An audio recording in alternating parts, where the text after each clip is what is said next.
And we're back. I'm Lenyukta Chetty, and you're tuned in to Sport Federation TV. Now, from the world of kite surfing, in studio, returning to studio, we have Michelle Hayward and Neil Hayward. Welcome, and thank you for joining us once again. How's it? How you doing? I'm fine, thank you. And it's been a year since we last spoke. We're excited to hear about the developments in your sport.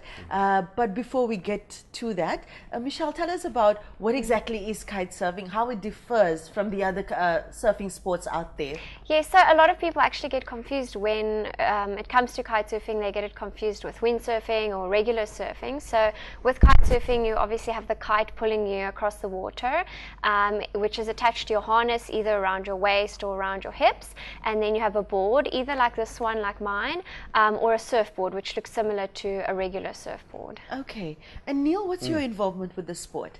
I would say more support. I'm just, I enjoy the sport very much myself, and I'm always there assisting Michelle with setting up her gear, pumping up the kites, and yeah, so a lot of running around in the background, but actually very much involved myself and love the sport and love to be outdoors in the sun and spending time with Michelle. And he also kite surfs. Yes, yeah. Spend a lot of time on the water kite surfing myself, but it's really enjoyable, you know. Yeah. So, what do you think draws people to this sport? It's a high adrenaline sport, right? It is. It is an extreme sport, and I think it just looks so magical when people see it. It just looks so unique with all the kites in the air, all the colors and everything. I think that really draws people to it, and the freedom aspect of it, soaring across the water, and yeah, it's just a really wonderful sport. Yeah, so much, we won't say street cred, we'll say beach cred. Yes. A lot of beach cred. Now, Michelle, what are some of the highlights in your career since we last spoke? Well, when we last spoke, I'm not sure if I was already the South African champion. Or... You were? Okay, yes. So I'm still I'm still the current South African champion, which has been great. And yeah, I've been doing a lot more TV interviews, things like this, and a lot more working on my social media and very fun, interesting photo shoots and things like that, and working more on my blog and on my writing, and basically anything just to do with kite surfing and writing, and really just been following my passions a lot more, which has been great. No, excellent, excellent. And I'm sure it's opened a lot of opportunities for you. Tell us about some of those. Yes, it has. I've also been doing a lot more traveling, and I've gotten the opportunity to go stay at some hotels overseas and to travel more, and then using my blog and my social media platforms to promote the hotels and to write about the spots so that I can guide other kite surfers in knowing where to stay and when to go and what spots to go to. So that's been really great, and I've really been trying to travel a lot more as well. Equipment that you need, I mean, you've got obviously a specialized board specifically for this discipline. Is that an expensive equipment to use? It is expensive, but I think for someone who's just starting out in the sport, it's not a good idea to actually buy all brand new equipment, because when you're learning, you're crashing all the time and you're just going to mess up all your equipment. And you can get a lot of really good affordable second-hand equipment, which you can start off with. But for me, I mean, yeah, I've got like a very specialized board, specially for freestyle, and the boots and everything that I have on my board, and I've got special bar and kite and everything like that. But for someone starting out, it's very easy to just get, you can just get like an average kind of a kite and board and everything, and to start off with.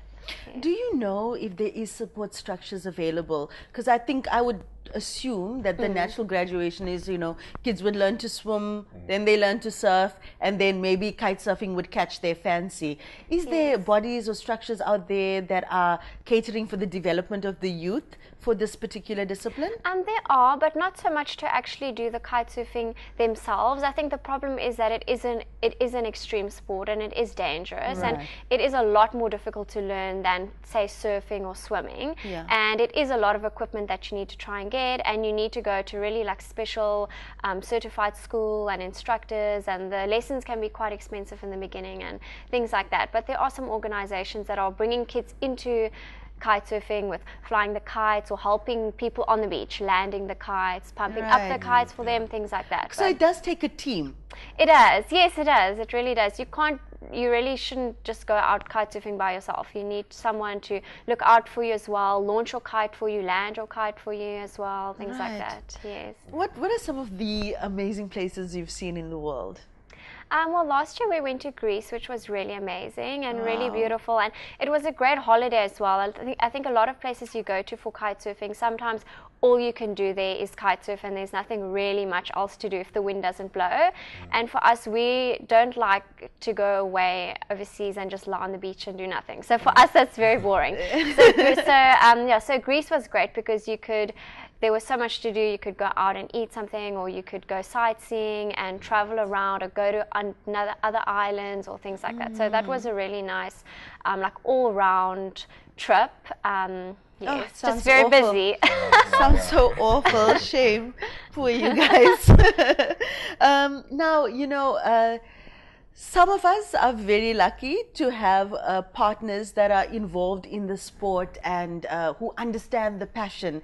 Can you speak to that for us, Neil? I mean, and as well as you, Michelle, because it is different if you don't have that kind of family support or support in your relationship.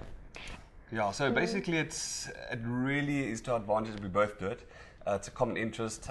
When it comes to equipment and repairs and helping each other out, we've all got similar equipment and we both understand what's going on.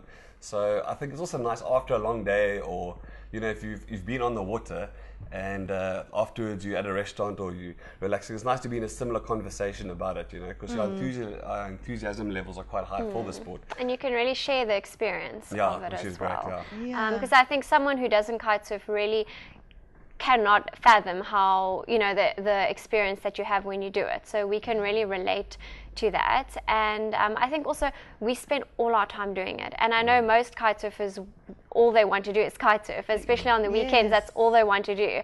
So I think if your partner isn't doing it, it's difficult to try and tear yourself away and go kite surfing quickly and then do something with them. So we both understand that all we want to do is kite surf, and that's our main priority. So you're very great. lucky to have each other in that regard. Absolutely. I mean, I speak to sports people quite often, and one of their biggest challenges is also trying, if their partner is not involved with the sport or involved in a sport, it's difficult to understand the passion. Hey. Yes, it is, definitely. And it's very time consuming, like you said, for all people who enjoy their sport, that's what you want to do. If you have time, that's exactly what you want to do.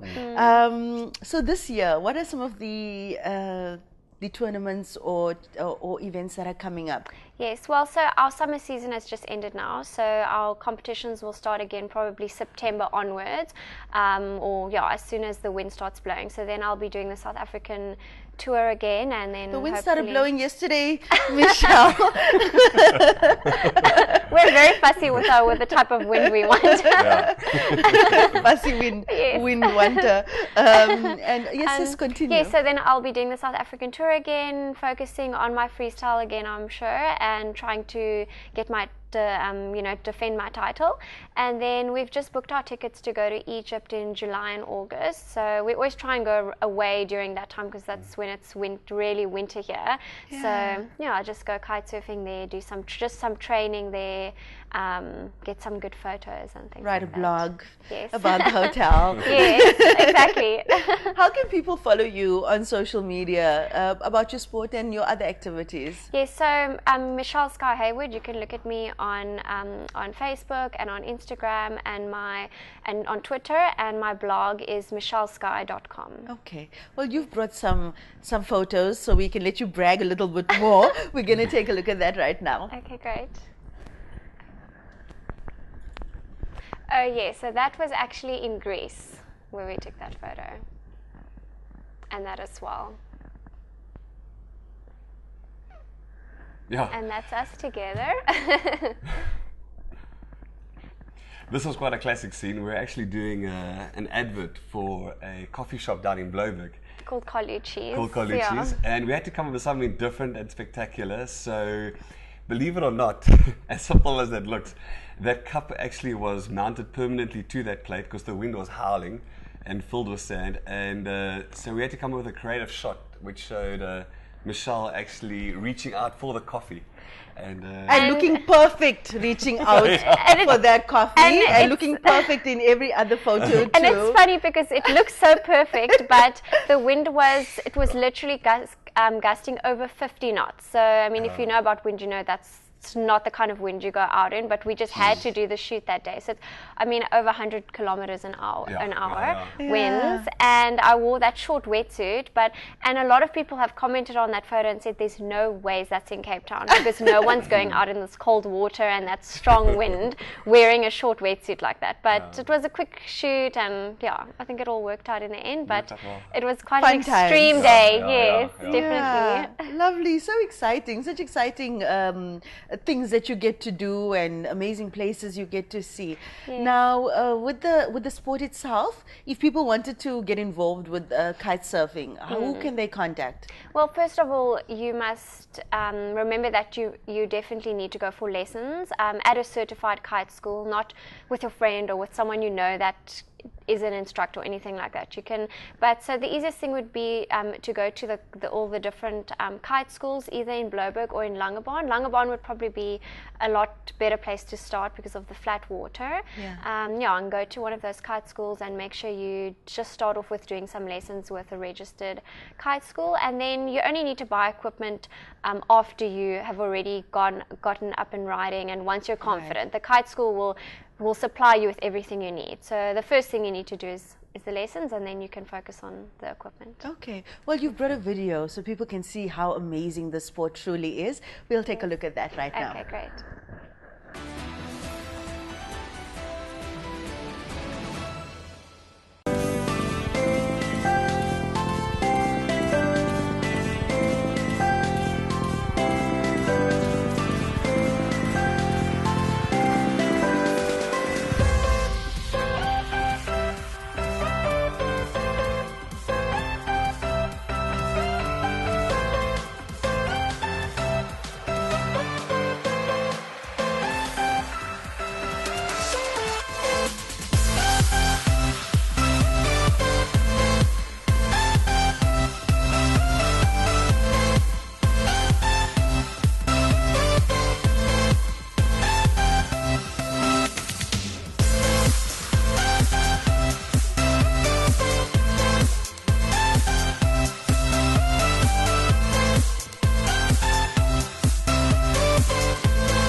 Wow.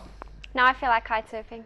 Yeah, now I feel like kite surfing. I was feeling so excited. I can only imagine how that feels to actually do that. Yes, it's amazing. I think the closest I've come to that experience was on a dinghy, one of those sailing dinghies where you can get really fast as well. It's a small little boat, like one of the smallest boats that you can sail on.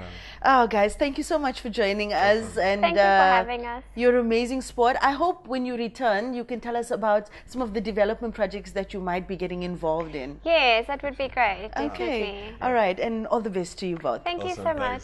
All right. And that's it for tonight. We had a great show with 4 completely different and varied sports. Remember, you can catch the show every Friday night at 9 p.m. on channel 263 DSTV, repeated Saturdays at 8 a.m. on channel 263.